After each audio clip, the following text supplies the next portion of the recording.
The taxi driver refused to take my money. I thought he was just being nice. It happened after my flight was delayed almost 6 hours. By the time I landed, it was nearly 2 a.m. No buses, no trains, just a handful of taxis waiting outside. The ride home was about 40 minutes. When we arrived, I reached for my wallet. The driver stopped me. He smiled and said, "You're already paid." I laughed. "No, I'm definitely not." He shook his head. "The person before you paid for the next passenger."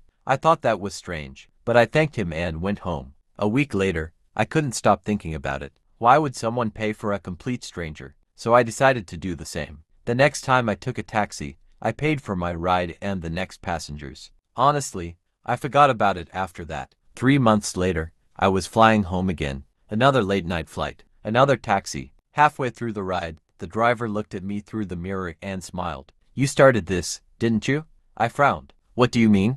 He told me that 3 months earlier, one passenger had paid for the next ride. Then that passenger paid for another. Then another. Some nights it stopped. Other nights it kept going for 6 or 7 passengers in a row. The airport drivers even started calling it the chain. I laughed and said, "Well, I wasn't the first." The driver smiled. "No, but you were the first person who kept it going." When we reached my apartment, I took out my wallet. Before I could hand him the money, he pushed it back. "The passenger before you already covered it." I just sat there for a second. Somewhere a complete stranger had paid for my ride. Again, not because they knew me, not because they expected anything back, just because kindness had found its way back around. As I got out, I paid for the next passenger without saying a word. Maybe they would never know why, but sometimes the best things we leave behind are the ones with no name attached.